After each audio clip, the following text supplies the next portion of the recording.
Hello and welcome, folks, to another fantastic week here at EGF for some more fantastic Valorant. Sir Waltham, Rare Adam here once again. Adam, we were off last week, but now we're back. How we feeling? Pretty good. If my headphone cable doesn't get caught under my chair, we're all good to go. So get that sorted out here. But of course, Auburn versus RIT, Tigers versus Tigers. I don't know. Must be some sort of battle of the zoo at that.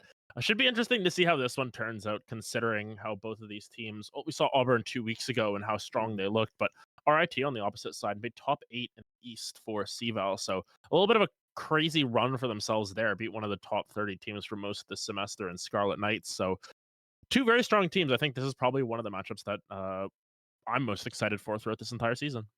Oh, I would absolutely agree with you. I use kind of a numbers crutch here, Adam, as you might have figured out by the duration of this season. But I'm looking at the numbers, looking at the wins and losses for these teams.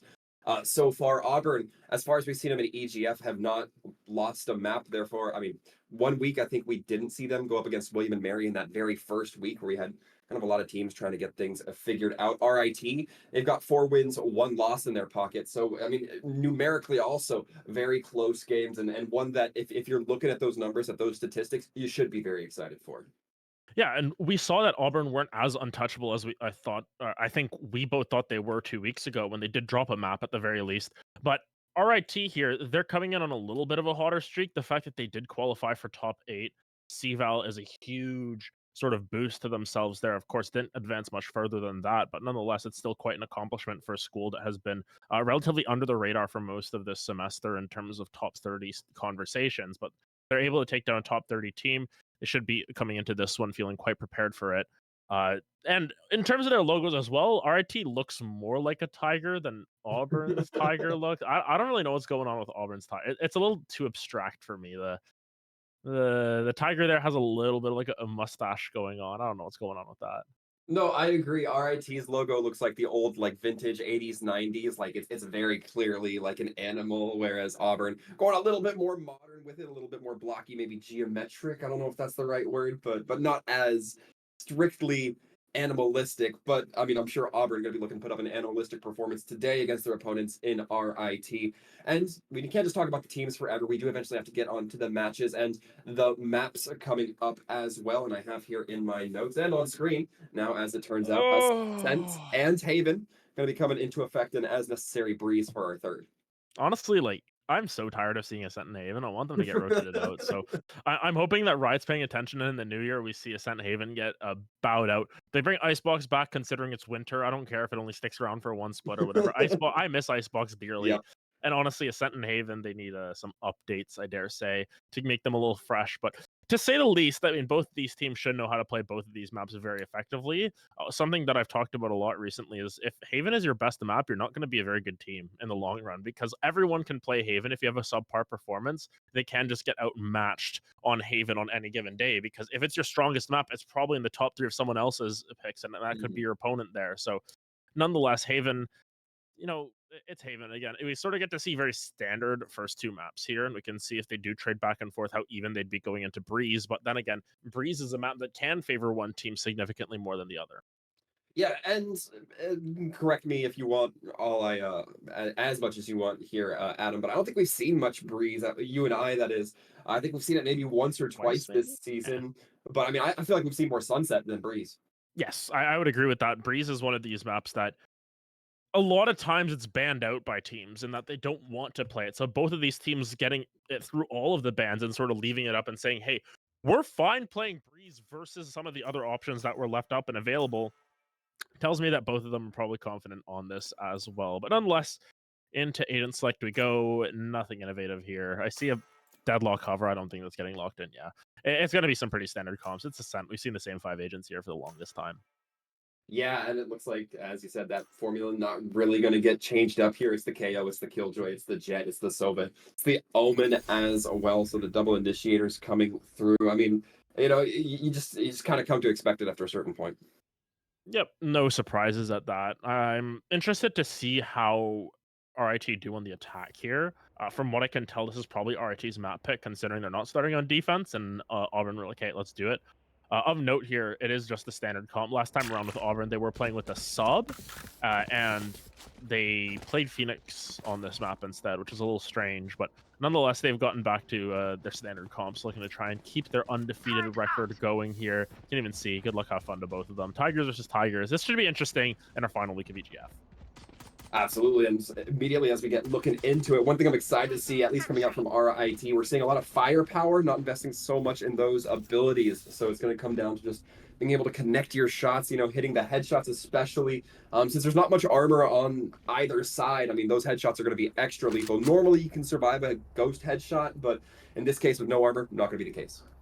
Yeah, and something that I've noticed a lot recently is more people are going for this classic light shields buy, where you just sort of walk forward if you're playing up close, instead of going for something like a shorty, which was nerfed. You can't just go for sort of the right clicks and buy your light shields, because it catches people off guard. It means that headshot from a ghost won't kill you right away. It means that you can survive a little bit longer in some of these engages that can get so messy in these pistols, but nonetheless, Hunter already taking very aggressive peek through Catwalk as Goon Guy finds a pick onto Rude. That's going to be that KO for the defense, getting a good read on where the attackers are going to be posted up, at least the majority of them. Of course, they're going to be getting that one trade in mid. The attackers not looking too aggressive, not looking to just dive in head first. And right now, since they do have that man advantage, gives them a little bit to work with. They can poke prod, see where perhaps that weakness is really starting to come through. 7 looking to meet some of the members at mid, tries to connect these shots, can't quite make it happen. No, but Goon Guy comes out with the Sheriff instead, through the wall, as a matter of fact. Yeah, I mean, the one with a body shot wasn't quite on the mark. Poison will answer back onto Hunter, but Calypso is kind of pinched in here, and B-side was left mostly unanswered. Nice little dodge on that flash, but Vision Killer will find another one. Kind of makes sense that they're playing KO and they're called Vision Killer. 30 seconds left. Certainly have to agree, and looking to end the vision of an Auburn success here. But Lurk managing to get one from Boat, but that's going to surely give away the rest of their location to the rest of the attacking team. Has to play very carefully in Poisons to try to help them out. Time could potentially be a factor here. One down, knows where the other two are. Poison's going to be looking to get some oppression here, prevent that spike from going down. That was almost it all, but the kills just managed to come through in time for RIT. Playing with fire there. The clock was not their friend, but nonetheless, they're still able to clutch it out. Yes, it was a very heavy... It was 4 members down in the last one, half HP, but nonetheless, doesn't really matter. It's a pistol round. You're still going to buy up no matter what.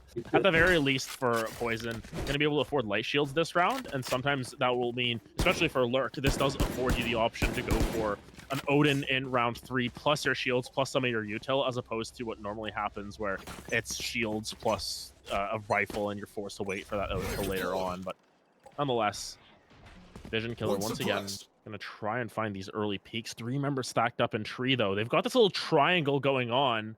Vision Killer can't see that, but at the very least, if anyone does peek out, they will be in deep trouble. Yeah, more information gained for Auburn. The knife goes out, gets 3, whereas the knife from RIT only manages to find 1, given the information there. So, gonna try to be the advantage from 7, but just manages to get out with their life. They're gonna continue to peek around through the mid using that owl drone, trying to see what kind of space their team can buy. Calypso is going to be revealed and immediately taken down. That Sheriff not able to help them out there. The Poison caught inside the grenade. Manages to clip onto the Sova. What is happening? Manages to get the knife kill. That was sloppy, but it managed to at least come through with 1 kill in favor for Auburn. But now with only the Sova, now with only the Omen remaining, they have to go in. The attackers will be getting this plant now with plenty of time left on the clock. So a 4v2 retake situation for the defense. Yeah, a little bit of a messy situation there, as Lurk actually going to find a pick on the Goon Guy. Oh, no. Sticky rice around the back. Oh, whiffing a little bit there, but does land a couple of shots. Lurk, doesn't matter, finds the headshot nonetheless, and Auburn are making this very, very costly. No! Will is able to find it, and that's 2 picked up. No way that should have happened. I think both of them were like setting up smokes or something for themselves, and instead they just walked past each other, and Wills came out a little bit earlier. I'm gonna have to correct you on that. I'm gonna be real blunt here. Wills did not find that. Rue showed it to them. Just right in front. Oh, that was stress to the level 900 I've not experienced before on behalf of somebody else. But Now, as we're looking towards Auburn coming in with these rifles, they did manage to take at least a few members away from RIT, so that means that they're kind of going to be looking a little bit more vulnerable this time. Yeah, even still, they're pushing hard onto this B site. 7 not able to line it up. Finds 1 at the very least, but Sticky Rice on the dash in. The answer is going to find it. It's 2 more found. And any of these picks that go for RIT, in fact, 3 of them are going to be meaningful as now. They get the plant down. They're going to start to play towards their post plant. And this Killjoy setup's on the wrong side of the map. It is traded back by Poison. Spike has gone down, so time now working against the defenders. So the drone goes out, just trying to gather information. Not sure exactly what it caught before it got hit by that flash, but we know one playing a boat, one near the tall boxes. I was just waiting for that peak. This is a lot of commitment coming through from this one angle. And now you have to be very careful if you're the Killjoy here. Oh, but a nice capitalization onto Wills. The defuse is going to be coming through. Does it go to half? It does. Calypso managing to drop it. Tries to go. It has to play very carefully here. Almost. The Hunter almost outplaying themselves by not landing those shots. Does so successfully, however, walking away as the spike detonates.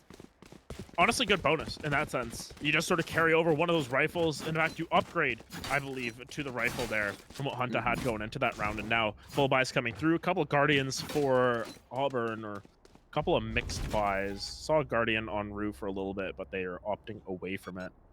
They're just conversing up mid, making sure that they're all on the same page. But nonetheless, RIT have done a great job on their attack of just sort of capitalizing on the small mistakes from Auburn. It's nothing too major on either side that's separating them, but at the very least, it is a mistake. They're capitalizing on and 7. They go for that DRX strat, and it works out really well. Early flash dash up mid. Vision Killer will find a second, though, for their trouble there. 2 HP. They'll be able to back off. Yeah, and you might think it's a good 2 kills. It is, but it's also a lot of damage onto Vision Killer, who we saw walking away with 2 HP. So now very dangerous. That puts RIT in an incredibly vulnerable spot as to, or excuse me, puts Auburn in that incredibly vulnerable spot. Not knowing exactly what they want to do here, but Calypso managing to get the headshot onto Hunter. And so far, this is going trade for trade for Auburn. Not a horrible situation to be in. Vision Killer with that low HP has to be very careful. A little bit of damage will do it for the KO. And I gotta imagine there's not gonna be any ultimates used in this. The teleport coming through does poison check the angle. Does so successfully, and now it's just that KO who's so dangerously low. Not gonna be able to withstand the force coming in from Auburn to pick up their first point. Yeah, on sort of a quasi-thrifty as well. They just play incredibly aggressive. They're able to find the picks when necessary. Works out very well in favor of Auburn there. RIT should have enough credits to be able to buy up once again. Yeah, it's going to be a couple light shields at the very least. Yeah, there we go. Hunter has enough to sort of spread the wealth. It's only Goon Guy who's sort of on the lower end of that one. But nonetheless, at the it is a buy-up for the side of RIT. So they've got one more available to them. But Auburn sort of afforded second wind here. What could have very well been a 4th round going against them is now sort of fit back into their coffers. And keep an eye out for Lurk, because we were talking about this. Oh, he is tuned right in. Doesn't quite commit to the spray through, but they would be doing a bit of hefty damage onto Goon Guy. Just hairs off. Goon Guy gonna be back in off, and the scan comes through. Reveals Goon Guy, but Goon Guy hiding mostly safely behind the box, taking 1 or 2 strays, but not going to be enough to really put them in any real criticality. Poison having to face down this Jet. Sticky Rice going to be using that dash just to get away safe. Doesn't want to overpeak that door frame. Goon Guy's got a lot of space here, though. Ooh, 7, though, finds a couple very early on. Good stuff to hold down that A site, and now all of a sudden the options are limited. Goon Guy is creeped up here, but there's 2 members still just keeping an eye on him, and on Catwalk, just sort of Sticky Rice stuck here as well. Stuck trying to hold this angle, wait for their aggression. There is some opening out mid, but that alarm bot will sort of snitch it out at that. Goon Guy. Oh, yeah, just gonna get sprayed down by Lurk. Great arrow. Yeah, you can't forget about Lurk, the fact that they have that omen. If you expose yourself to that doorway and the Soba knows where you are, even if it's not through recon, you're still going to be taken down. But Hunter's doing a good job to get a couple kills going in favor of RIT, opening A site up just a little bit. Goes in for the plant, but the Hunter's Fury comes out, forcing them to readjust and reposition. Lurk knew he could try to find that damage, doesn't hit on anything. Rue kind of stuck in the middle here, up on top. You're gonna see that silver shoulder just 10 peek seconds over as they make the remaining. jump. Nice shot from Hunter with the classic coming in. All gonna be up onto the Silva versus Silva match. Revealing area. Gonna be throwing it in the sonar, trying to find what they can. Get shot, doesn't get detected, so Lark's gonna be setting in the owl drone, getting a little bit more information, but so difficult. Gonna be detected behind the generator, but penetration probably not gonna be there from the Odin. And Lark trying to play this little dancing game with the Odin. It's very tough, but Hunter only has to really land one shot in the head with that Vandal. Oh, or find the timing at that. Great play from Wow. Hunter. Gets all 5 in that round. And I mean, just so well played, biding their time, waiting for cooldowns. Just so well played coming through. Got 2 with the classic as well in between. And that's sort of what interrupted what would have been a really clean Vandal ace there. But nonetheless, Hunter is... You can't get him with the Hunter's Fury because he owns it. That's his Fury. He came back and copped back with it. He still has it for this round as well. Yeah, a lot of tools in the box of RIT, just one off of that Killjoy lockdown, but then everybody else has full indicators across the board that they're ready to use whatever they need. RIT already still in a pretty heady way here. 7 manages to get one. Very aggressive for this Jet to push through that mid. We're seeing it consistently, but it works for them if they're able to get that trade one at a time, although the scoreboard doesn't necessarily reflect that. Granted, it's still 2 kills on an eco. You know, Jet Knives were able to find one. It was the buy-up Phantom, I believe, from Rue that was able to find another one. And now, back to this default setup. And RIT have been great at playing slow, but sort of executing when necessary as well. Even that first round where they were sort of very, very slow to get on site, they still got on site in time. They still had the strategies in case the spike planter was taken down. But now it's very limited information given by the side of Auburn. This dart will sort of give away their stratagem. But Revealing. what will happen with Rue? Rue is aware of it. Still gets scanned out and now in a little bit of trouble. A lot of information out here. Flash goes out. Theo manages to find one. Takes a second as well with the Bulldog. Certainly going to be picking up a rifle for their trouble. This is a nice little upgrade perk. Defenders coming back a little bit with Auburn. Yeah, honestly, 2 rounds in a row where they've had sort of weaker buys and they're still able to piece it together. Poison, nice little flash, I think. Was it? I don't think RIT were expecting someone to be as close as they were. And now with their 5 ultimates on the board, forced to save this round. So don't think we're going to see very many of those used. Maybe Sticky Rice pops those knives just to make sure that they can get a little bit more firepower. But this is the weakest buy we've seen all game from either team. Thus leading to RIT sort of needing to play their strategies very slowly once again. Say that as the knives are popped right away. We'll see what they sort of open up the map with. Ooh. Oh, a couple of stray shots landing into Calypso. Uh-oh. Suppression coming out onto Sticky Rice. It's going to give a good indication of where that Jet with knives is going to be. So Auburn have the ability to counter that if Poison with that KO ultimate decides to activate into it. Calypso managing to get one dangerously low, so a fair trade there. Lurk sending out the recon. Does manage to find the location of at least one, so RIT's plan so far has been revealed, and it only cost Auburn 1 member in that Killjoy. Does leave it be a little bit exposed without all that Killjoy kit that was originally set up there. It also leaves a rifle on the ground if they're able to recover it. I don't know if they can step up that far, knowing that you don't have perfect information. You don't know where this KO is set up. And look at this crossfire that's been set up on A site. This Jet sort of sitting up behind the boxes. It's Rue who's sort of stuck jump peeking, and now Poison throws a knife. There's all 3 of them. Surprise, the jig is up. You're going to just have to go for it here. That's exactly what they're doing. Just going to try and run off the site. Can't even get on the site as Poison finds one first. 7 just sort of spraying. Won't find anything else as of yet. Oh, the smoke's going to be coming out, and Vision Killer going to be looking for that flash. Throws it in, but Sam still manages to get one on the backup. Poison there waiting in on Raptors. I believe it was Raptors to get that final shot, and successfully now Auburn's starting to swing things a little bit more towards even.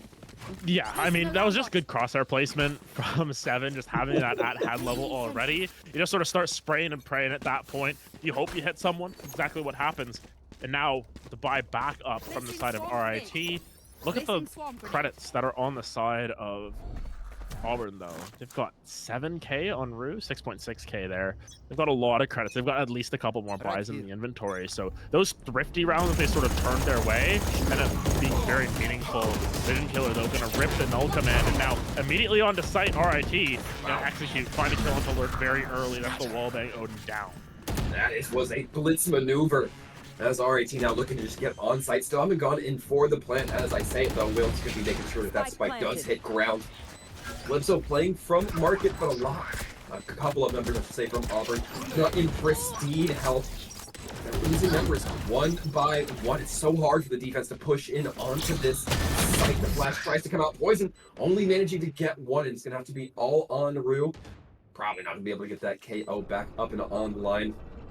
Timer's going to tick down, but the Almond doesn't have an infinite amount of time here, and the information goes in favor of RIT with that sonar. Yeah, it's probably going to be a save here. Rue might look for some exits at the very least, but, you know, good attempt there from Auburn to try and retake that site. Just didn't really have the timing on it. Major thing, I think, is just that Vision Killer walking through without getting wallbanged at all, and then they're able to find that trade on to Lurk on that Sova very early on. That's really what sort of changed the tides of that round, because that Sova provides you so much utility the longer you get into that round. Didn't have the ultimate available, but that Odin can still be really annoying to deal with. You're just spamming through the hut. And it definitely felt to me like RIT was expecting that Sova to be there. The jet gets right up into his face, makes it so much harder for them to deal with the floodgates, if you will, of people just rushing in on the site.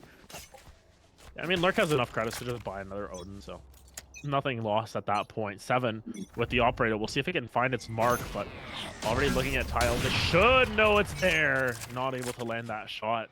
And now you just say, hey, we got a smoke cat, or we don't push through mid.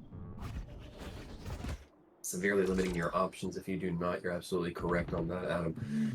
And right now, it looks like Lurk once again just waiting for the opportunity to spray through the wall.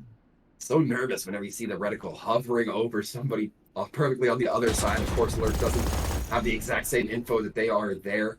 Not really getting too much damage on anyone, I believe. Flash goes out. Lurk has to just take a backup, but does so safely this time.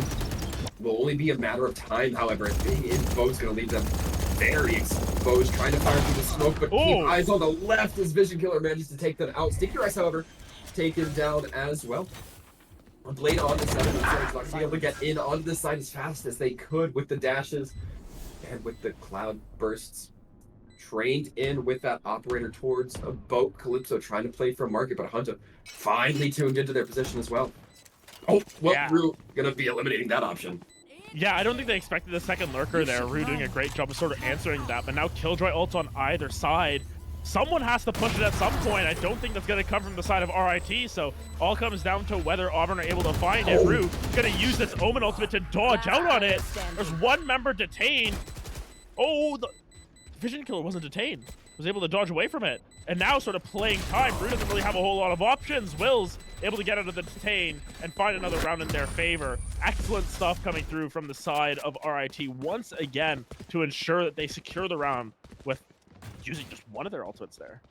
I thought RIT would be completely, you know, disabled, completely locked down from that ultimate.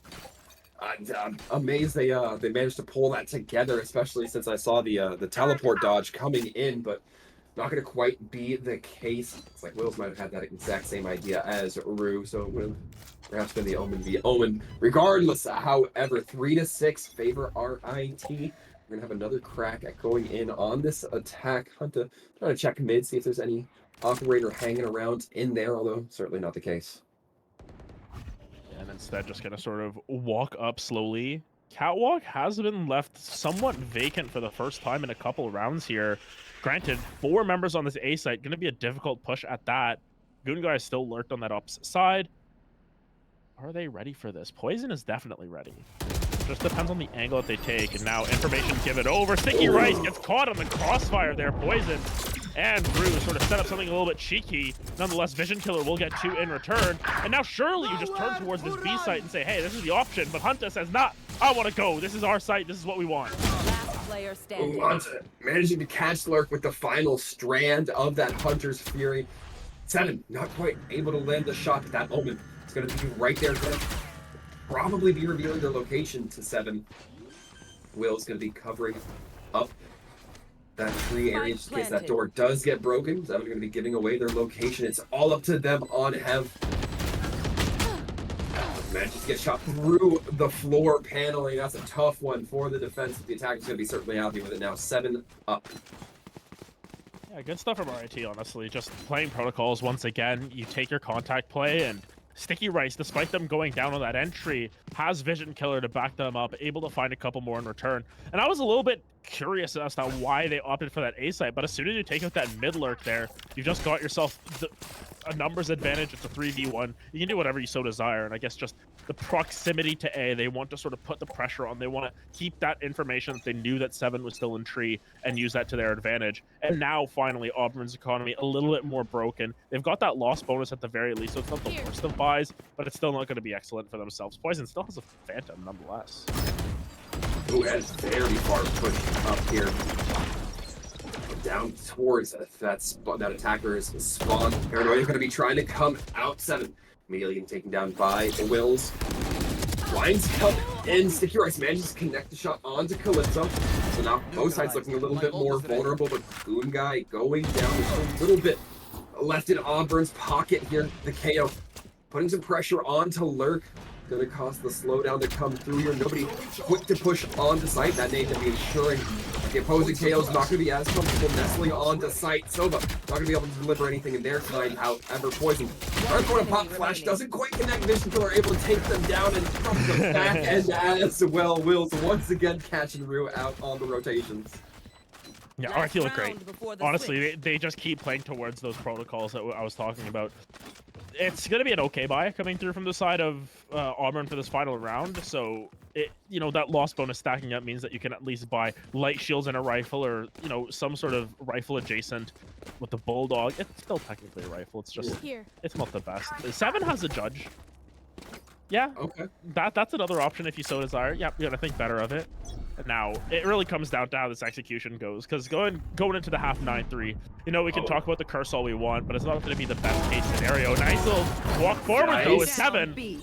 That's why you probably buy the Vandal there instead of the Judge, because that Judge might have just done 1, and then you're dead. 7 still playing within this smoke. Kind of a dangerous proposition to be in, but the Paranoia comes out, manages to get their 4th, as a matter of fact, let the man ace. Oh no! But the shots come through. Doesn't matter. The 4 to 8 ends up coming through for Auburn. I was really hoping for an 8 there. Switching sides. Yeah, it looked like it was on the cards. Brought the knives out, but instead Wills just said, "Hey, eat my right click there." Classic, able to clutch it out to prevent the ace, not clutch out the round. If it clutched out the round, I would be very confused. But nonetheless, at least going into the half, only down 4 rounds, you have an option. Winning this pistol would be great for Auburn. If they lose it, things get a little bit dicey at that point, but nonetheless, RIT, they still feel very happy about this, because of course, as we've talked about, while this map is relatively even, generally you prefer that defensive side. It's been a defensive sided map for so long that even when it's even, you're happy on the defense. Yeah, absolutely. I mean, looking at things, as I look at that half, I kind of evaluate, how these players have been doing. I feel like Sticky Rice has just been finding themselves in a bunch of unfortunate situations. Not even like necessarily bad plays, but just, being caught in those one-off spots where, like, what are the chances? And maybe their luck turns around now as they start off on the defense, but I mean, this first round certainly doesn't prove that yet.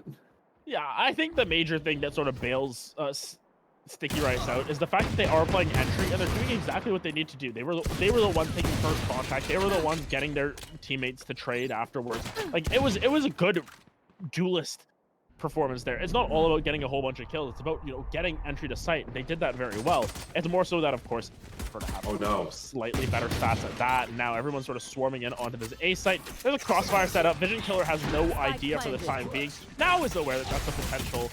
This is just starting to get chaotic as Auburn have sort of thrived in these first couple of picks, and they're starting to play into their post-fight. 7 going down. It's going to be putting a nice, much more fair gun into the hands of the defending Killjoy.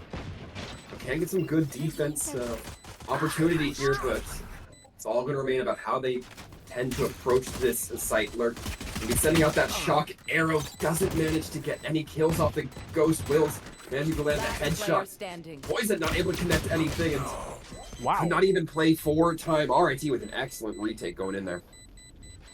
Yeah, really good stuff, honestly, from Goonguy. Despite taking that shock dart, was still able to find two, and Hell, just great jump down there with timing. That's the important part. Everyone came down at the same time, so there's multiple targets to look at.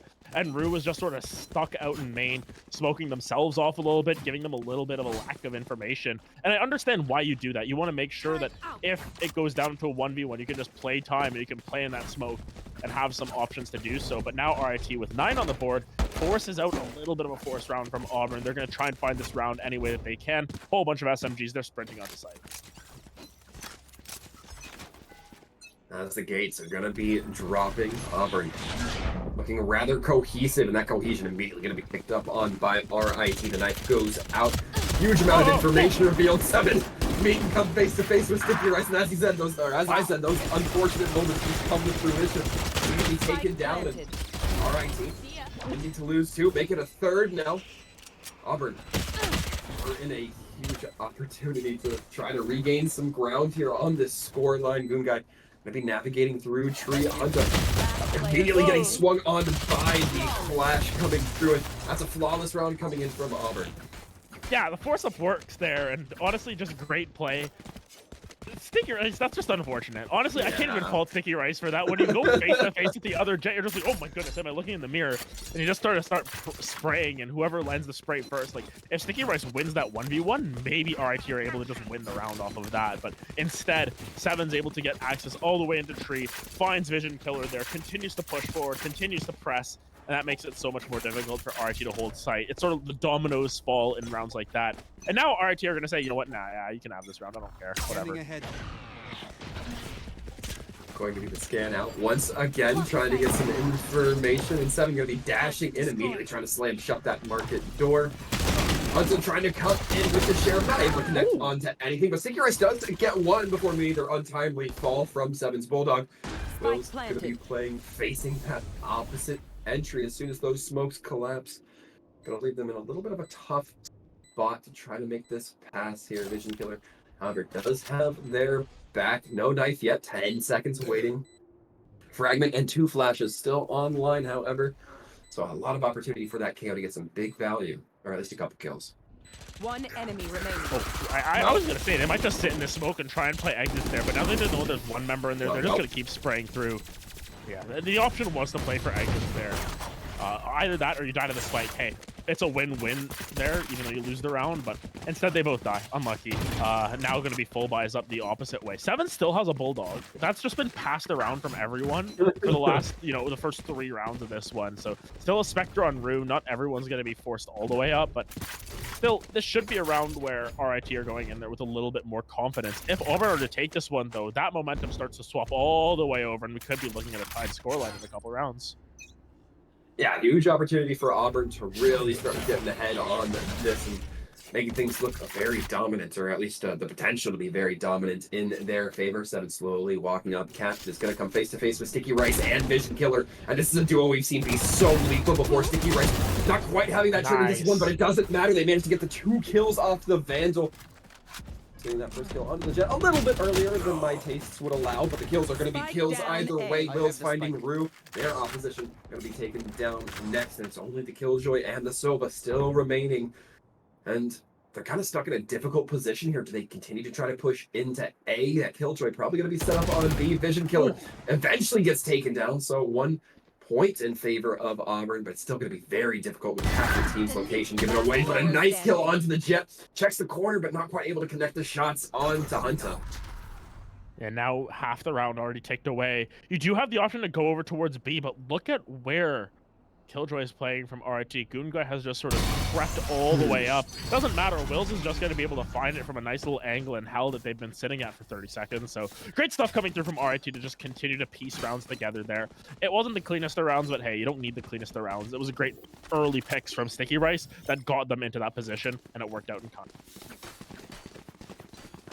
Now a little bit of economic mastery trying to come here from Auburn. Still managing to keep themselves fairly well equipped. Jet Knives going to be coming out from 7. I'd have to anticipate. And opposite side of the field, a lot of rifles with light shields. So you know, especially, well, not going to be a factor as there's no Phantoms on the opposite side.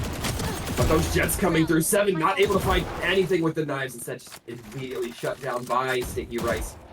Sticky Rice not really using that aggression as... Oh my goodness, Hunter coming in, 2 shots into the head, 1 apiece for Poison and Calypso. I was talking about the light armor really coming into a potential detriment here for RIT, but certainly nobody told Hunter that. Well, hey, I think they both had light armor, and that's the thing. That's why it was just 2 simple headshots to take him out. I don't think there was a body shot before that. That was the first 2 or 3 shots out of the mag there. So, nonetheless, Auburn, yeah, they've lost a lot of map control here. They're just gonna have to play together, try and find a pick on someone who's caught napping. But once again, Goon Guy has set up on A this time around. They didn't really get access to B site, so they don't know where this Killjoy set up. Once they walk forward, they will just be in a world of hurt in terms of those mollies coming down. You really have to use your shock darts to try and snipe it out. But even then, that's something that you don't have for post plan afterwards. That's something you might not be prepared for. And Vision Killer might not even give them the chance to do so. Granted, is sort of revealed out.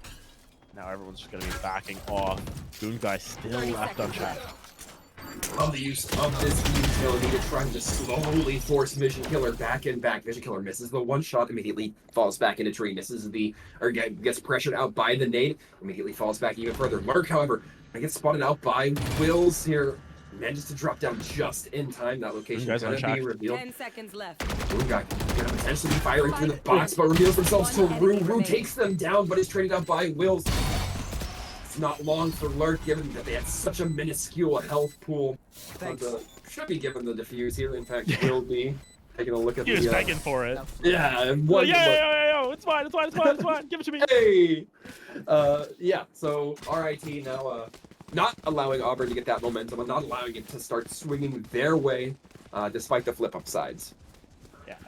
The only downfall of that round, though, is that this is, at the very least, RIT should be able to buy back up next round with full rifles, full shields, and everything, which will be fine for themselves. But the economies just aren't starting to balloon up for RIT here. They've got at least 1 more buy in their inventory with Sticky Rice going for a judge this round, and now you just start to worry because you have to piece several rounds together in a row. We need to see something different come through to the side of Auburn. And thus far, the strategies have been okay in terms of defaulting. Calypso finds another one, but Sticky Rice very far forward, going to force this Killjoy all the way back. And now they're playing into Goon Guy's setup here, who finds 1. Hunter finds another one.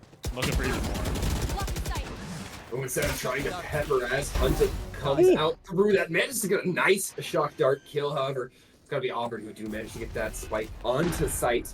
Calypso going to be sectioned off here. Doesn't have those swarm nades onto the spike, so not going to be an opportunity for the Killjoy to set up too much for post plant, but the attacking Killjoy lockdown does come through, swings through it to a bit too aggressively. The right clicks come through, making sure that lockdown gets nothing. Defenders now 1 point away from victory here on Ascent. Yeah, RIT look great. I start to worry about Auburn and how they're going to handle next map as well, because once again, Haven is one of those maps where you need to have your fundamentals. You can technically be stronger on one over the other. Ascent has sort of fallen out of favor in a lot of ways for certain people, just because they don't really like the crazy nature of it, sort of the puggy nature of it all. I think RIT bought an extra rifle for literally no reason. They just picked one up for free. They have got 6 rifles. That's how confident they are that they're going to go into this round and be perfectly fine. But Poison, ripping that null command very early on, forces out this Hunter's Fury just to try and disrupt. But immediately Poison going to be taken down, but with the door going down, might be an opportunity for that KO to come back on the line. Goon Guy getting smacked down by Rue. Spike goes down very aggressively and very fast. Auburn back up to 5 members. RIT probably not going to be activating Vision Killer's ultimate. Not quite yet. Nice shot through the bottom, or through the flooring onto Lurk. Hunter managing to connect the shots with the Vandal. Rue not able to get there better of the opposition. Wills Calypso trying to maintain here, but can only do so much with the 2 members who remain standing. Sticky Rice going to be going in for the defuse. Possibly bringing that KO back. That's the good. Nah, they're BMing the KO. Well, never mind. Bend the knee then, KO. Yeah, stay on the ground. Yeah, who dies at the very end as well. But nonetheless, great stuff coming through from RIT. I think they were just sort of comfortable in their protocols. They were playing towards their strengths at all time, and they just continue to push their their own strategies forward. Seven had a great game in terms of finding 7 first bloods on that Jet, as we can see there, but nonetheless, really solid work coming through from RIT. And in terms of fundamentals, they just look like they've got everything down pat a lot better than what Auburn have. Now that we go over to Haven next, it starts to be worrying if you lose a map 13-6 when it's Ascent. If it was a map like Sunset, or if it was a map like Breeze, or something where your strategies can differ, fine, it's just not your best map. But we saw Auburn play Ascent, and they felt pretty happy with it. They were pretty good on it as well. So that's where I start to draw the line where they're playing the default comp. They don't have their sub in this time around. RIT just look like the better team.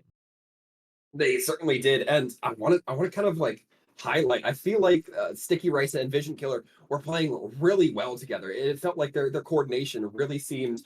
I mean, I was criticizing Sticky Rice, or not criticizing, but pointing out they had some unlucky moments where it just felt like they were always getting cleaned up first. But like 70% of the time they were getting cleaned up, it felt like Vision Killer was immediately there to trade out two. So I mean, you trade the life of your Jet, a noble sacrifice, for two of your opposition. It's going to work for you a huge amount of the time, and I think we're seeing that reflected right on the scoreboard. I don't know if that's kind of the communication that's going on Auburn's end of the mic, or if that's just something that maybe they need to get kind of warmed up into as we go along here. But I think Haven can certainly give us a little bit more insight, but you kind of do have to worry if you are on the Auburn end.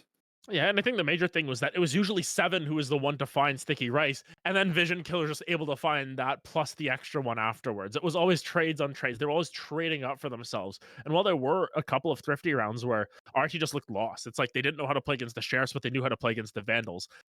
It happens. I'm not gonna be like, okay, yeah, it's completely out of the realm of possibility, but I don't know. There's just certain points in that matchup where Auburn were they just felt as if they were lost. They didn't really know what was going on, and RIT were able to execute their own game. They got to play their own game at all times. And if that happens on Haven once again, if RIT are sort of given the pick of the litter, they're going to be perfectly fine once again to just play however they want. They'll play as aggressively as they want. They'll be able to find whatever picks they want as well. Auburn are going to have to just calm down a little bit, settle it down, play more towards the playbook as opposed to just sort of losing focus in between some of those rounds.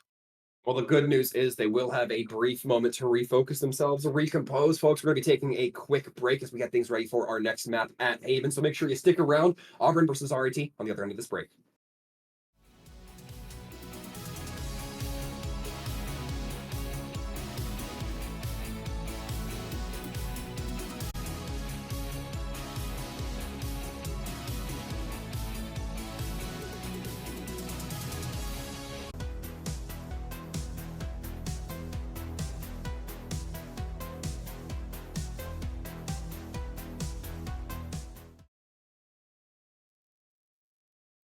Hello, folks, and welcome back. Thank you for hanging in there. It was a very brief break, but ready to get back into the action. RIT versus Auburn as we head on to our second map at Haven. And Adam, what do you expect?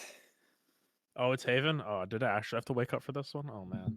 And all jokes aside, though, RIT, they looked really good. I think they should be able to transition this into another very strong performance for themselves.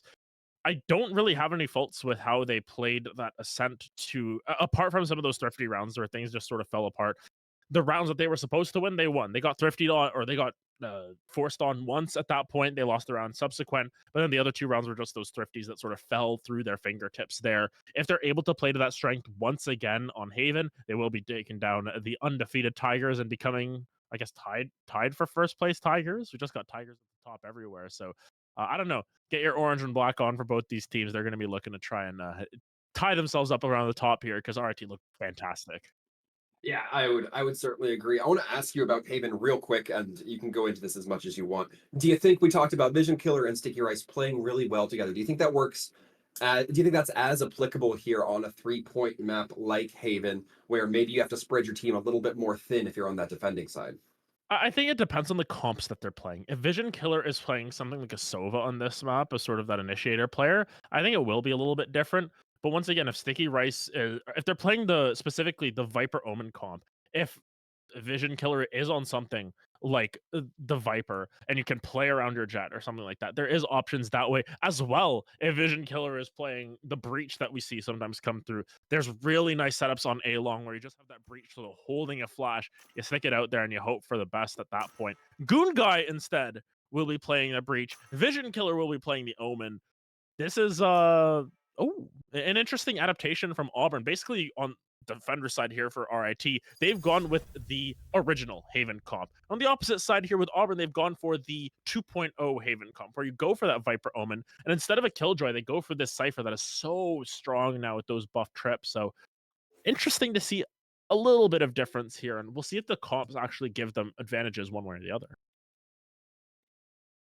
As you mentioned, it's going to be Auburn starting off on this attack. RIT similarly on the defense here, and we're starting to see these buys come to fruition, and we still got to wait a little bit, but I'm not noticing as much firepower as we saw when it came to Ascent. I was talking a lot about how the level ups to the Ghosts and the Sheriffs, with everybody kind of reaching that level, it makes those one-shot headshots a lot more viable, but with 3 and 2 purchases of that light armor, maybe makes the Ghosts at least a little bit less effective.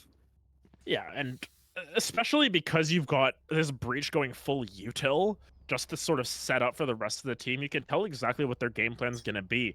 It's either to play full retake here, but with where Gungun's setting up, they're looking to play a lot more with the Jet this time around. So Sticky Rice and Goonguns that are going to be sort of your goon squad, if you can say so, just to try and find as much as they can. And in fact, they're just going to go on a very quick lurk, and Lurk is going to be the one to have to try and deal with this one. Goonguy seems very aware of this. They've got to check this. Yep, they do. So good protocols to be able to take that one. Now, Sticky Rice, though, do you expect this? No. That was just tough timing to bring the knife out. Calypso going to be able to get one, can't quite, isn't willing rather to take the shot onto the breach. The flash coming out. Calypso too blind to see the Killjoy right in front of them, and it's Poison just trying to play for a little bit of time here. Manages to trade up to the Ghost. The blinds go in, but they're also paranoid, so they can't hear exactly what's coming in for them. Not able to land the one headshot necessary onto Wills to get the kill. The fuse will come through safely, about 4 seconds left on the clock, so not quite enough time burn for Auburn. Yeah, interesting strategy as well for them to quite literally focus on the members who are as far away from site as possible. Viper is what makes this B plant so difficult, because she can just keep tossing down her lineup. She keeps finding more and more kills. You got to take that member out of the equation first, and then they start to focus on site. They push together as 3. As we were talking about, they goon squad together and push forward as a unit, and that's what sort of secures the round for them. They were willing to give up B. The strength of Breach is that you're able to retake B really well. It makes it a lot more difficult to get back onto site, or to push forward onto site sometimes with the Breach. But honestly, this Viper, you got to be really careful on the opposite side of the map here, because it can have sort of less successful connotations. Sticky Rice finds 2.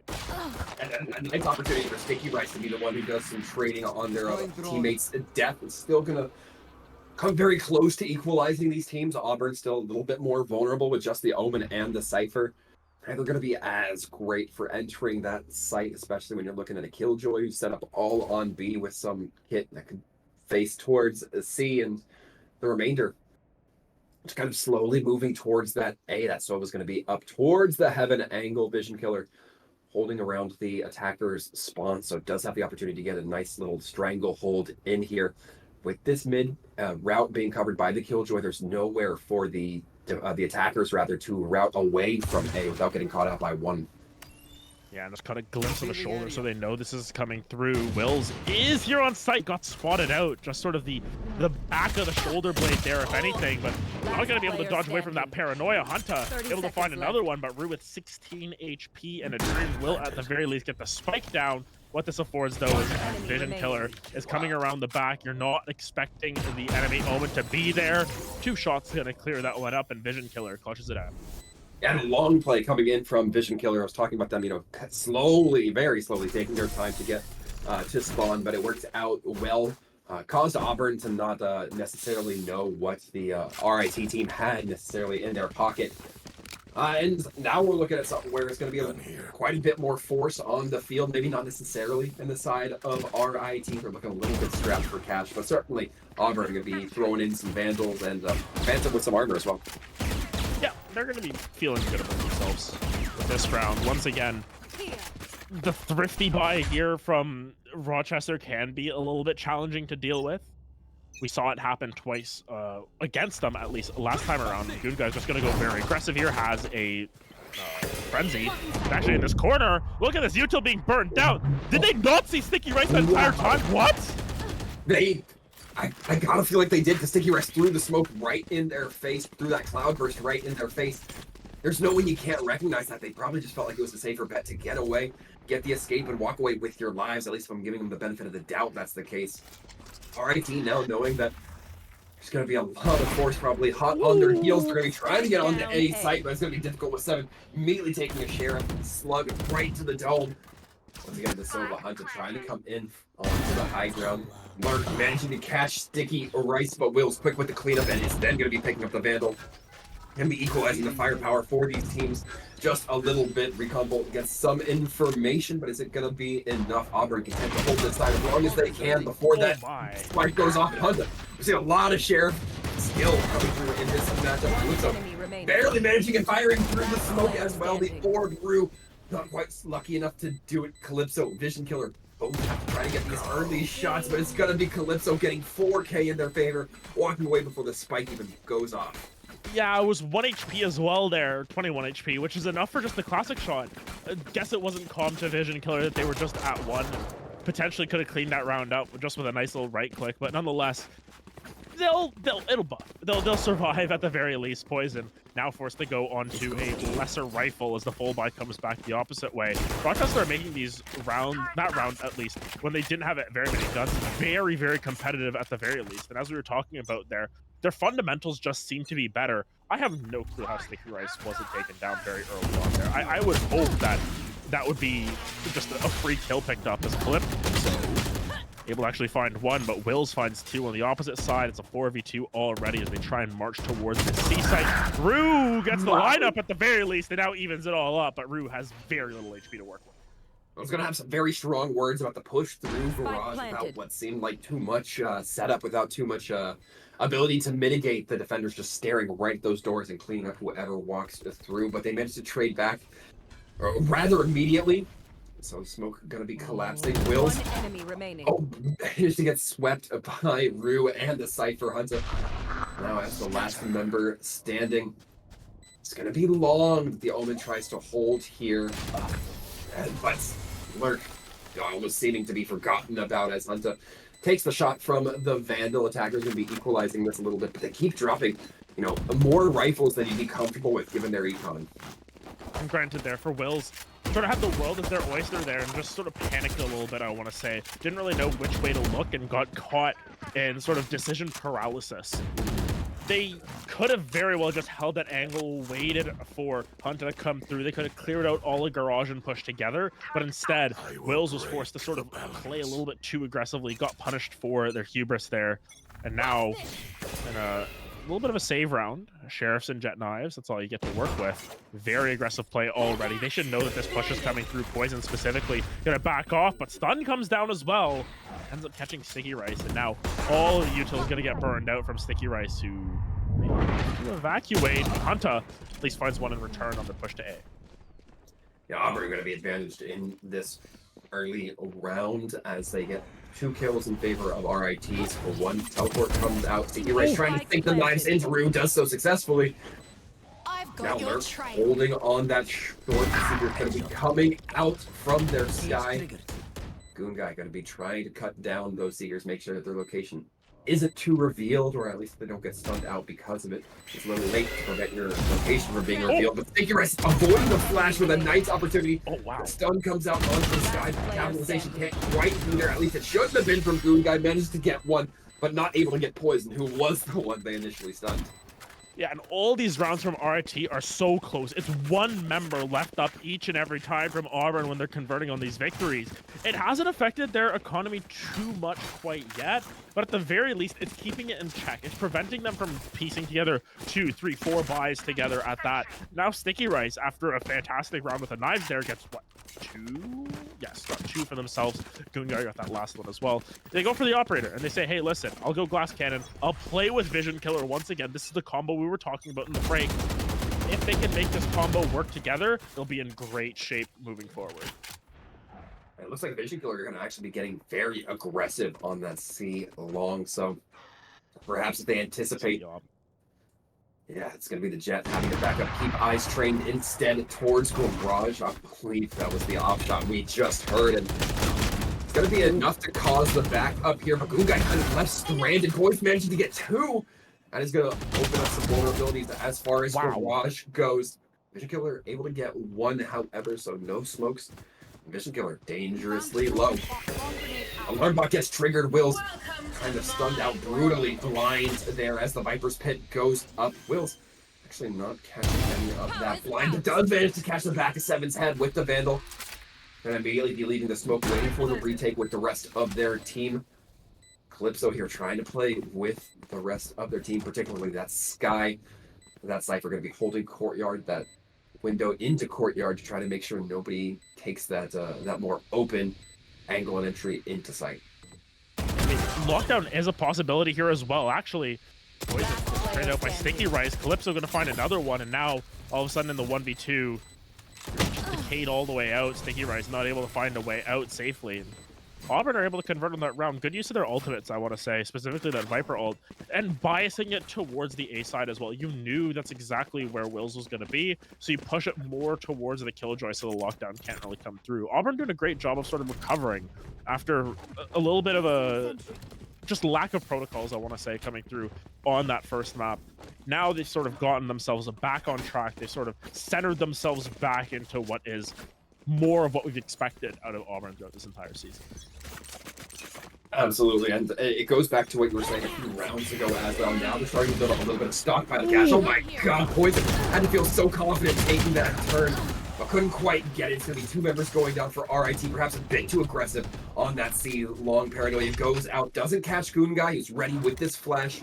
Throw it out and see if they can get anything with the Sheriff, but it's going to be optimistic given the range of the rifles that might be looking down that long angle, though it looks like Auburn going to be trying to play conservatively. They don't want to suffer any more rifle losses than they absolutely have to. But they are going to be playing it a little bit slow. Neural Theft comes in, giving the information of the defenders. Kind of have to recoil, not reveal too much, stay steady. Goonguy goes out with the flashes, doesn't even try to shoot onto the blind members of the attacking team. However, Smoke's going to be going up a little bit further into the choke than you might like. And Seven going to be trying to go in for the shots, but managing to get torn asunder by the swarm grenades. Hunter coming in with 3 kills on the Sheriff. What a good round for RIT.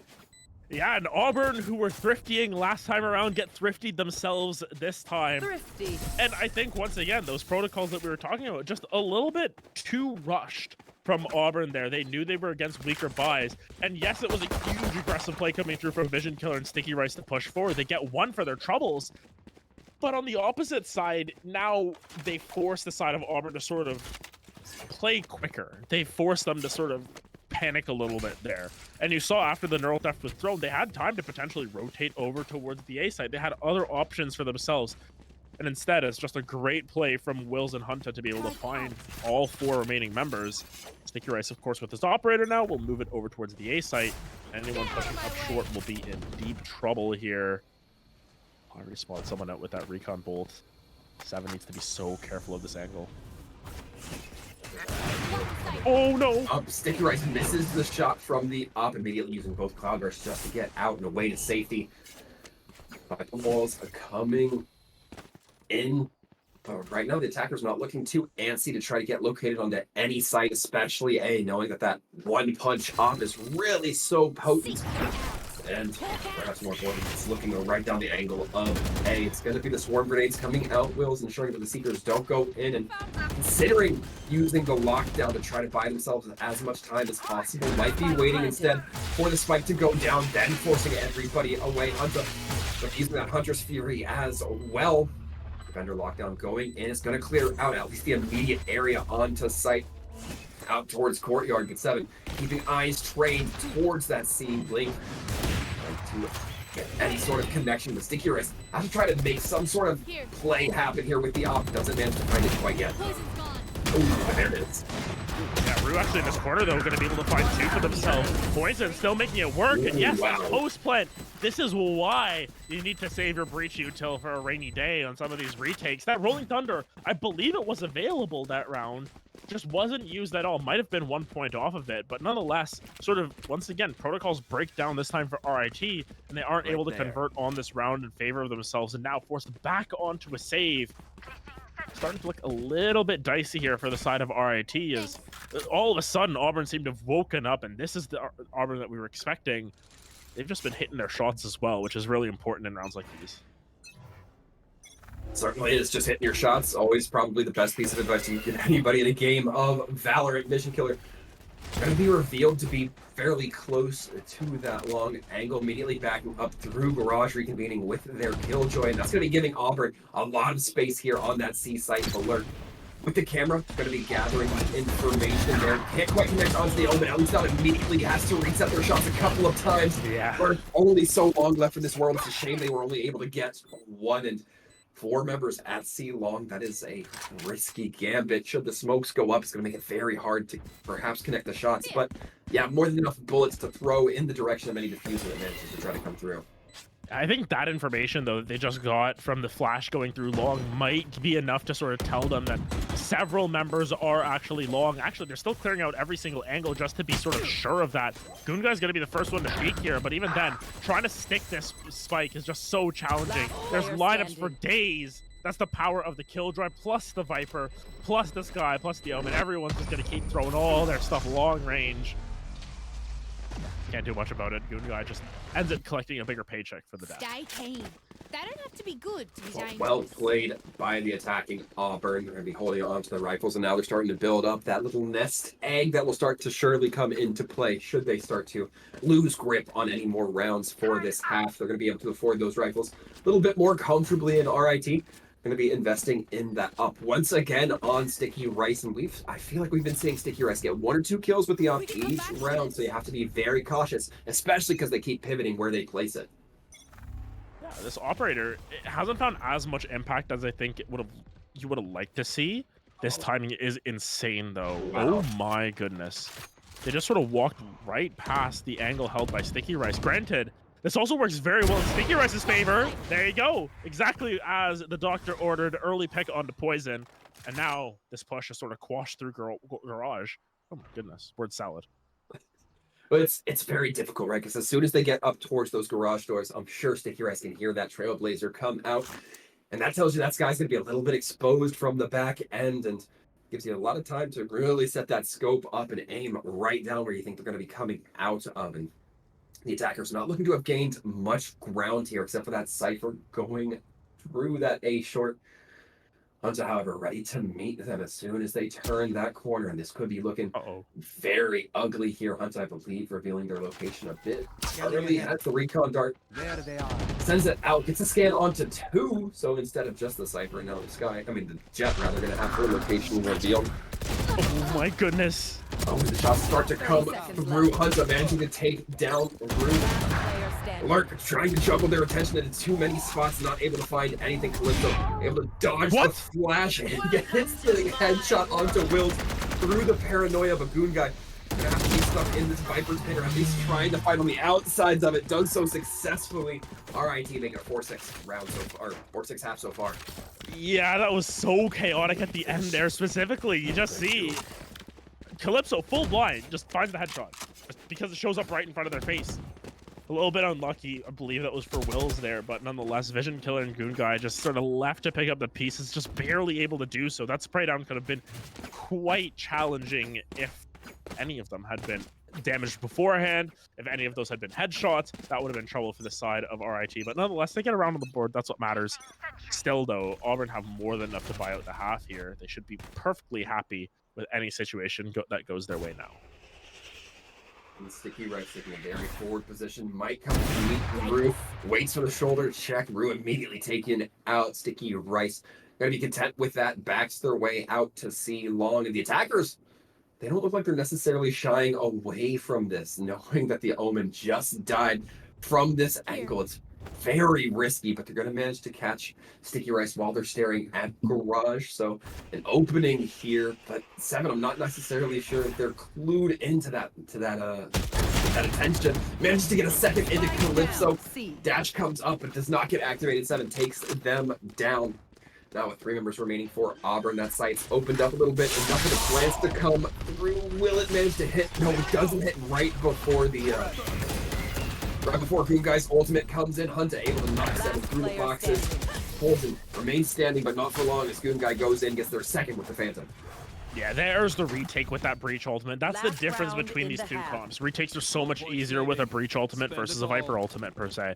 And now that we see it come to fruition on this half, potentially could end up tying the half despite what looked to be a really slow start from the side of RIT. Specifically, you see, after they won pistol in their bonus, they sort of just fell off for a little bit. They didn't really find much in the way of rifle round wins, and now piecing a couple together at the end here gives you a little bit more hope for RIT faithful here that they should be able to sort of convert on the rest of this half. Nonetheless, once again angling towards the C site, and once again Sticky Rice gonna find that kill. Of note, as the unupgraded Reaver Aub. Like that kill banner is the exact, like it's the normal one.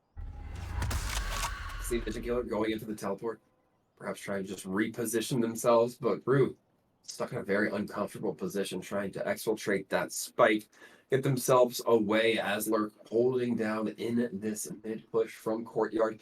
Gonna be running into a lot of Killjoy util though. Should be seeing potential information that Killjoy is around the area, but Vision Killer might take them out before they can get as much as they need. Instead, it's going to be Vision Killer backing up. Probably going to go in for the smoke on that choke. Yep, does go in. Throws it there, makes Lurk all that more anxious to try to push through, but the Swarm Grenade's going up.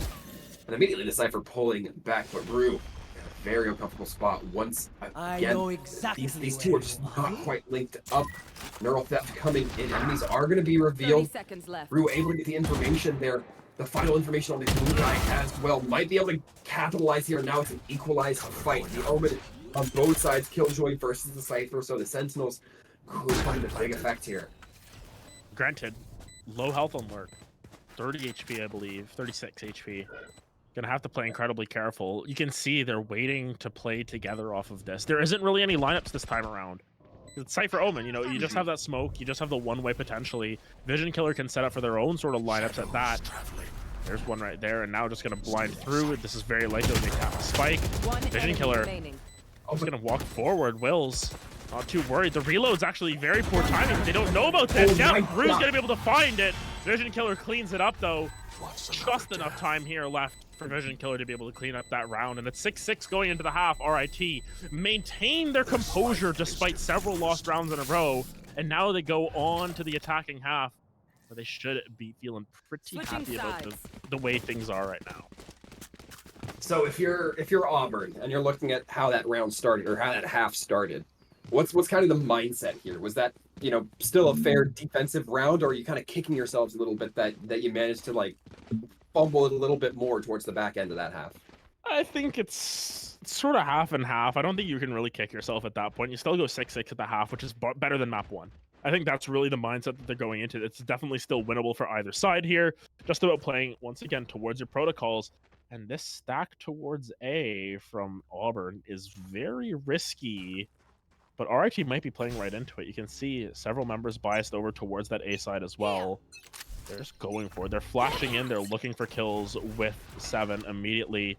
The flash, though, doesn't connect. It was a fake flash. That is pushing up pretty aggressively. It's going to be a 1-for-1. 7 goes out in exchange for Hunter. And Sticky Rice just holding within this smoke. Perhaps not expecting Rue to push in, but it'd certainly be nice if they're able to get that capitalization. Frenzy goes out. Not quite able to connect too much. He gets hit by the paranoia. The snake bites coming out in short order. And it looks like the attacker's going to be debating their plans here, knowing that at least the Omen and the Viper were located within that site. They might expect a little bit more weakness coming in onto some of the other site holds.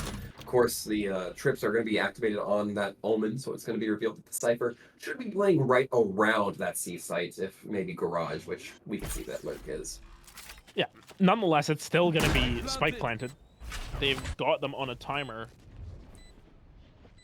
Vision Killer's very far pushed up. They're just sort of ignoring the smoke. Oh, actually going to push right into it. Vision Killer, are you ready for the flash to come through? They are ready for him to be right behind it! And it's going to be one picked up. Poison just walked right through. Sort of left unabashed, and now down to a 2v2. Vision Killer going to find another one. Now down to Calypso in the 1v1. The right click battle. Oh my goodness, 21 HP. That's a difference of light shields right there. Calypso ends up clutching out that round. Chaos. Yeah, that was very very wild, considering we saw that really heavy A opening, and then all the action, with the exception of one exchange, took place at C. Fascinating here, as now we see Auburn University get a little bit cocky in their buys. Of course, going up with the triple Bulldogs and a quad Bulldogs and a Guardian. But we're also seeing the force come out from RIT. Maybe the expectation here. I believe we've seen them buy up against an expected Auburn, an Auburn up round as well. It was actually the opposite way on map 1, where Auburn were the ones forcing into RIT after winning the pistol round. So a little bit of a change up here, maybe just trying to play fast and loose here. The thing is, you go towards B, and that's generally the option that you pick when you are on a pistol round, when you're on a save, because you want to play these close quarters. Now sort of revealed with the fact that Hunter has a Spectre, 7 going to play a little bit farther back. Able to find that one for themselves. Spike has been planted, though, and Sticky Rice is so far pushed up. Look at this goon squad that's just pushing through. Wills is behind enemy lines as well. They're going to find Rue on the opposite side, and Wills now has such great timing here. Oh, they're not able to find Poison, though. Great timing, but not necessarily that discipline that you need. Goonguy can be throwing out those abilities. Really trying to pressure down 7. Does so successfully. Vision Killer able to take down the Lurk. Now it's 2-on-2. They get a 1-on-2. 1-on-1 now, but Calypso has that health pool advantage. Vision Killer, however, has the time. Has to force Calypso into an unfortunate defuse. Despite having 10 HP, Vision Killer making it work for them. Oh my goodness, and it comes down to the slimmest of margins there. Vision Killer took a Bulldog headshot at some point in time and still lives to tell the tale. Wow. It's a massive round coming through for the side of RIT to sort of stem that Auburn momentum before it can even get started. And now, in fact, it's a force the opposite way. Granted, that force is significantly weaker being from a defensive side. What is going on? They don't want to buy rifles this game. They want to buy garage sale at all times. I think that if you're looking at the side of Auburn, you're fine if RIT just never puts another op into the hands of Sticky Rice. That was looking fatal every time. Not necessarily going to be as fatal on the attacking side, but Hunter just staring down that short. We see Auburn packed in like sardines on that short. Hunter, if they go in here and lose that spike, that could be pretty brutal. I believe Hunter gets the information at least on 1. It's going to be the Viper backing up. I'm getting the Hunter accent right about now. Yeah. They're all going towards A. Everyone is here. It's a party at A. Oh, man. And this can be so brutal if they swing and they're not expecting this. Oh, it's going to be 1 picked up, but 7 answers the beck and call. This stack, what is going on? Lurk takes out Sticky Rice on the way in. Hunter finds the answer. Everyone's falling. Just Hunter needs to try and clutch it out. Isn't able to do so.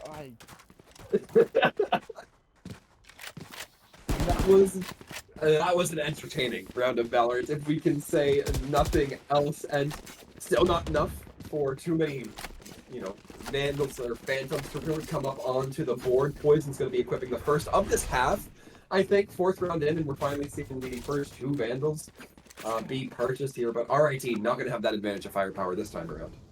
It's just that chaos in that round was something to behold at that. Now, Goonguy has a shorty. I don't know what's going on. Makes 2 of us, my friends, but now it looks like the push is going to come in from RIT towards B, but with Rue on this high ground, I'm not sure if anybody from RIT is going to check or can check. Rue having pretty good trigger discipline, however, sees the Omen immediately just turn tail and leave. And it looks like that's going to be the signal for the rest of Auburn to try to get back to their posts. Sova slowly creeping up from A, buying a little bit of space for the attacking team. Has to be very careful here. Might walk into a kerfuffle. Does so as 7 takes them down. Headshot from that Bulldog, and Spike hovering around A while the rest of the team hovering towards Garage, towards that C long site as well. So far, just trying to get information utility perhaps pulled from the opposing team, but they're losing members of doing it, or at least 1. Now here's the position that I wanted to take Goonguy and just sit behind Garage, wait for someone to sort of poke and prod here. Rue has sat on those boxes for a minute straight, and finally the dart gonna sort of scan out where Goonguy is. Cover going out. Rue? 30 Will seconds they finally left. get action? No, they're still sitting here. They've been very patient. Yeah, I mean, the discipline is a perfect example of what I feel like we've seen Rue go through here today. Or rather, on this round specifically. Poison not able to shoot the swarm grenade in time.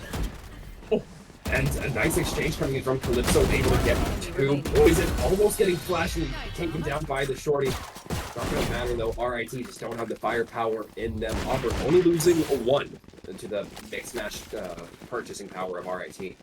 And now finally we get a full buy on the opposite side from RIT, but it's interesting as well. Goonguy has ultimate available. This could be an option where you just rip it onto site, especially one with the Viper, since she doesn't have that pit to sort of answer. They've played extremities extremely well here from Auburn. They have enough people on B to sort of defend that fast push there, but every single time, Calypso has been pushing very deep up C long here to try and find more information, get more than they bargained for, with the operator actually now picked up from 7. Be even more careful of this C site, just sort of playing your distances as much as possible. That Omen's slowly going to be pushing up through that Viper orb. They might run into each other here in just a second. Calypso barely sees the barrel of Vision Killer Lurk, barely seeing the skull of Sticky Rice. The dynamic duo taken down, but Goonguy going to be avenging their fall here as now RIT managed to pull only 1 kill in favor of in favor of Auburn's 2. That Spike slowly getting its way worked towards A. The Breach utility trying to come out as the Breach going to be moving out to regroup with the rest of their team. But Auburn not looking too phased. They're still holding pretty steadily. Those smokes up from that Omen going to make it a little bit more difficult to push through, at least before it goes in the sonar. It's a cancel, however, as that smoke does fall. Skybird is going to be giving away the information that the attackers lined up, at least one of them lined up in long.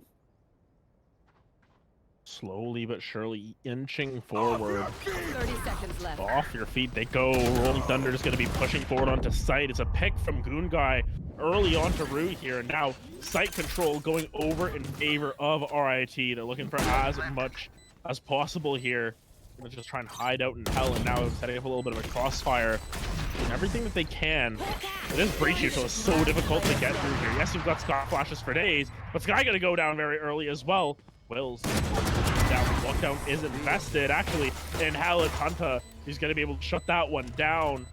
And RIT get themselves around in their favor on their buy round. And finally, we're going to see more than just one team buying rifles. It's finally looking like it's going to come to full fruition here. And right now, it's looking so far much more competitive than what we saw on Ascent here, Adam. And I have to wonder, like, what's the game plan of RIT? It doesn't seem like their strategies that they were operating under earlier are quite working as well for them.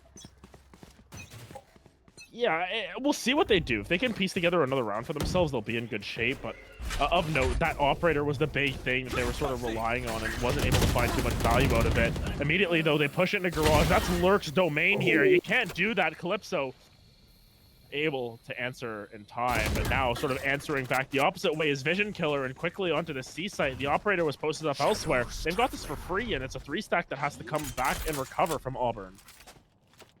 Smokes going up early. Auburn all going to be coming from that defender spawn, going in with the Trailblazer 7. Just trying to move in with this operator, and that is very difficult as I get hit with the paranoia.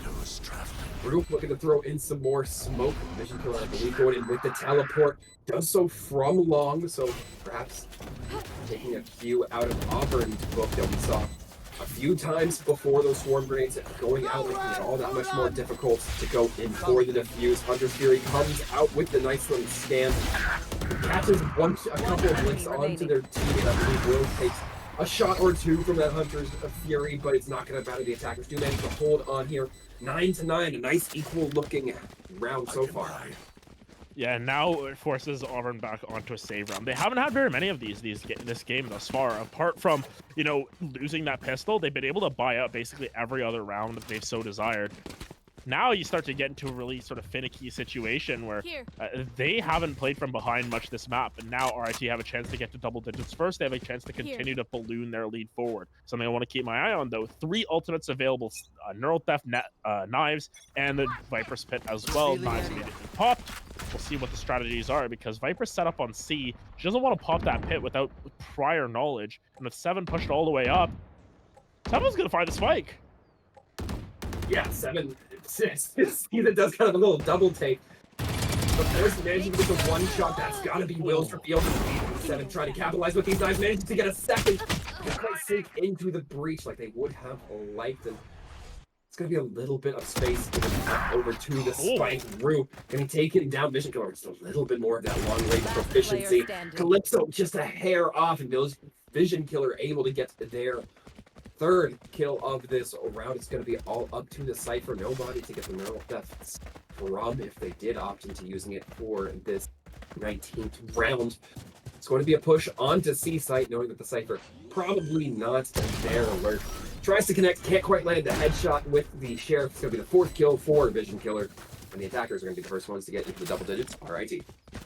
Once again, dicey stuff coming through from RIT against a weak buy, but hey, it doesn't matter. The double take from 7 was like, oh, what's going on here? And Poison immediately finds one on the back end of that. But then, of course, it's Vision Killer from long. He's been sitting there lurking each and every round, finally gets the value they so desire. 4K for the Omen. And now you look at the money on the opposite side, RIT side at least. They've got enough to buy up once again if they are to follow this round. Vision Killer has enough to sort of help the homies out at that. And now looking towards a B push. It's going to be that Viper's Pit on A, covering both of the entry paths with the exception of that link. But that would require the attackers to go through B first. So for now, the attackers are going to be calm, just relax, try to figure out where that pit is located. They can see onto C. They have a few sites onto B, so they got to be getting a good feeling that maybe A is where they put that pit, and that will be confirmed as Hunta goes in with the Owl drone. Not able to find too much information, but knowing that the Viper has to stay anchored onto A as long as they want to keep that pit up might give them a little bit of comfort. Rue has not been revealed in this spot, I think, so far. The last time we saw them here, they didn't really have to shoot anybody, had that good trigger discipline. Here's the jet dash, and managed to take her down before the cloud burst comes up, obfuscating that site. Lurk's going to be getting a nice little scan with this, the cam dart, trying to fire through, and a lot of pressure being put on the attackers. Here, Poison 7 both tearing apart the RIT initiators.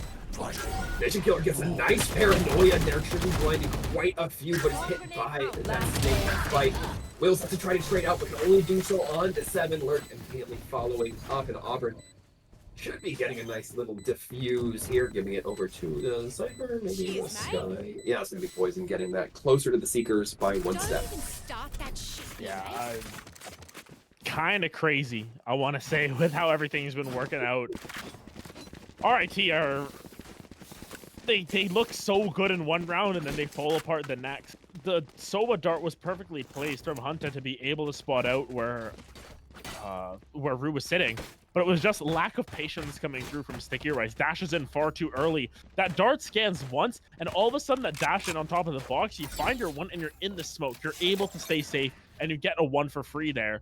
But now, forced back onto the economy a little bit more. Now it's all of a sudden Auburn who can buy up an extra round after this. But 7 coming forward aggressively. The shoulder from Sticky Rice was a little bit too much. This push has been far more successful than Auburn could have hoped for. Granted, it still ends up in a 2-for-2. You gotta be very careful going aggressive on that C-Long against a breach with that just long reaching ability and the tunnel funnel. It can really come through there. Lurk is looking at being worse, hiding and Will's more than happy to capitalize on it. Guy gonna be ensuring that the Viper not able to take that turret, not being blinded for their life. Nice little plant coming in from Hunter just to help RIT in that ultimate economy. Trades on trades on trades. Back and forth they go in terms of the rounds.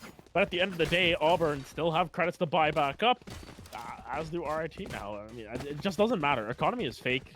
Anyone who studies economics or whatever, if you tried to explain this to me, I still wouldn't understand, because they just can't.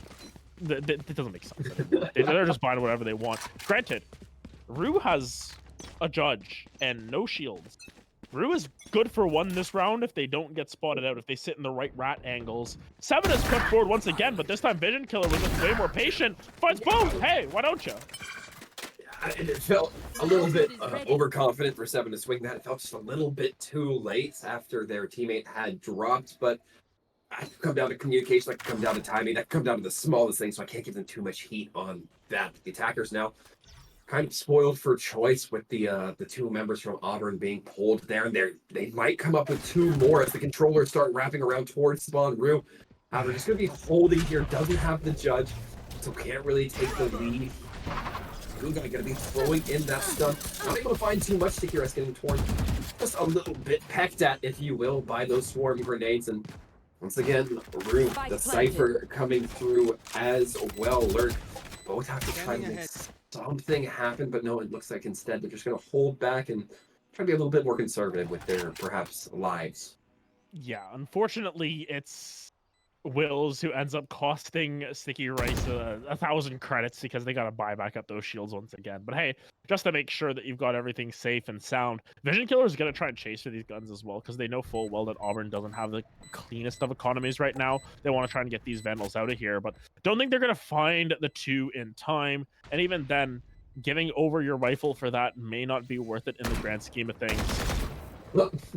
Gets the camera at the very least. That's Vision Killer for you. Killing Vision.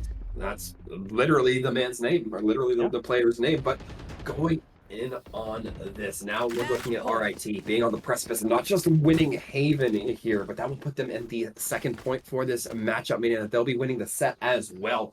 Certainly a position they'd love to be in. And Auburn has to have some perfect rounds and then come up victorious on Breeze. So certainly not out of the woods by a long shot. Yep, it's 3 rifles. Once again, Rue is going to get a Guardian this time. Okay, slightly better weaponry, but it's light shields once again. So got to be very careful about some of these longer extended fights, some of these wilder fights that you can look for. Calypso this time, going to make sure that they aren't pushing up C. They want to keep those smokes alive as much as possible. Throws the orb out. Sticky Rice might have timing on this. Sticky Rice pushes forward. Yeah, Calypso caught napping. That's a big pick to find. Granted, flash comes through. A little bit of friendly fire action there. That was Goonguy's flash, actually, that caught Sticky Rice. Ends up costing them dearly. But now on the opposite side, Seven able to find one. They're looping around once again. They can't pick a target. Wills and Hunter able to link up for 2 apiece there. Goonguy with Wills down to a 1v2. Lurk fully healthy off of this one. Spike is yet to be planted. Do they expect him behind plat? I don't know if they necessarily have that read. Goonguy's certainly kind of stuck in a very uncomfortable position here if they don't want to go in for the defuse. Goonguy going to be firing through boxes. The shoulder. How's the rolling thunder? Off your feet! Oh no, this is going to be it for Lurk. Throws up the cage, tries to get a single shot off. Doesn't do so successfully. It's the GG's coming out. RIT with Auburn having a much better showing this time around, but not successful. Yeah, RIT, they ended up cleaning it up for the end there. We talked about how early on in that game, it seemed as if Auburn were back alive. They had those protocols back in their favor. Unfortunately, didn't matter too much at the end of it. You know, they were still so close, yet so far, it felt like on a lot of those rounds. And I think for RIT, they can hold their heads high knowing, hey, you defeated the undefeated team, and you're going to be going in to the end of that season, believe tied up with Auburn at the top of those standings. So really well played from RIT. They had a great showing, and honestly couldn't say anything bad about that too much. Well, I could say stuff bad about it, but I won't. They played well. They won. Fair enough. And, you know, finally bringing themselves up to, at least numerically, you know, we're going to go full circle. I started talking off about the numbers, but now both teams at 5-1. But if you're looking at Ascent, if you're looking at those maps where, you know, things were definitely a little bit more one-sided towards a team than the other, RIT might just be able to have a pitch that they might be the more dominant team out of these two tied, performances here. And a brilliant performance in general from both of these teams. I especially liked how Auburn started to pick things up as we headed into Haven. But ultimately, when it came to Ascent, I think that there was a lot kind of revealed there. You talked about the fundamentals really needed to be there when you had those dual matchups. And certainly something for Auburn to look at moving forward into the future. Yeah, I think major thing to keep in mind on that front as well is simply that RIT, technically, if you went head to head, they have the head to head over Auburn. They beat them. So if you want to put them in standing, sure, RIT can be number one. Of course, we have a couple games that just don't have stats behind them, unfortunately. But hey, what can you do about that? Nonetheless, RIT did really well, and they deserve that victory today. They come away with it. And yeah, great stuff. They won. They won the Civil War of the Tigers. That's true. That's true. One tiger stands out on top, and that is going to be a Rochester Institute of Technology. But folks, stick around. We will be right back after a quick break, hopping into the interview booth. So stay around.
Hello and welcome back, everyone. As I said, we hiked it over to the interview booth, me and Adam, and now we are sitting here with Hunter. Hunter, hello, welcome. A big congratulations here today. Appreciate it. Thank you so much. Very happy with our team. Absolutely happy to watch that performance as well from my end, but I kind of want to get into these questions here. And normally, when I get an interviewee in here, I ask them, what was the mindset going into this match? I want to kind of reframe that a little bit. What was the mindset knowing that we're really getting towards the end of this season? I believe this is the last match of the regular season. What was kind of RIT's mindset, the mentality, the maybe the morale of the team as we look towards the back end? So first off, especially because it was near the last game of the first semester for us, we made sure that we kind of blocked out and focused strictly on the game, making sure that we're playing together, making sure we're happy, we're good with each other, everyone's vibing, as as we'll say, and just making sure we had a good attitude going into it, making sure everyone was just focused and ready to play and not going too crazy. Yeah, and especially going into this matchup against Auburn, who were previously undefeated going in, you looked really good on the fundamental maps. They're Ascent and Haven. Are those maps sort of ones that you're perfectly fine if the enemy picks as well? Just saying, hey, listen, these are the maps that we're comfortable with. What's like your map pool mentality on what was played today? So in reality, for us, we just gotta be ready for any map that comes out our way. We have reps on Haven, like most maps, as well as Ascent. So luckily, we have some reps on both those maps. But at the same time, despite the map, we gotta try to win no matter what, and we're just gotta be ready for anything. And sort of stepping back from EGF and looking at your sort of semester as a whole, you made a really cool run to top 8 in the CVAL East there. I just want to talk a little bit about that as well. You were able to take down one of the top 30 teams. What do you have to say to everyone out there who might be doubting RIT for the future? I think we got it in us. As long as we're all in the right mindset, you got to be scared of us. We can do crazy things when we put our minds to it. Love that confidence. Love the bravado coming out there, putting your minds to it. That's the power of drive. Absolutely love hearing that, Hunter. Before we wrap things up, do you want to give the opportunity for any shout outs, friends, teammates, family? You have the mic. I gotta say, shout out to my dad because this is the one thing where because it's streamed, he likes to check in and make sure that he's watching and texting me at the end of each match and makes it exciting. Makes it. I have to show him what's up.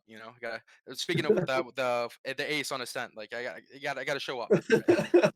You can't be letting old dad down. No, absolutely feel it. Hunter, it's been fantastic having you on here. It's been fantastic watching your games against Auburn here tonight. Once again, a big congratulations and thank you for coming in. Thank you so much, guys. It really means a lot. Absolutely. And Adam, we are about ready to wrap things up here for our first match of the night, but we do have more coming back here in just a little bit, folks. So make sure you stick around. We will be back with game 2 in just a little bit.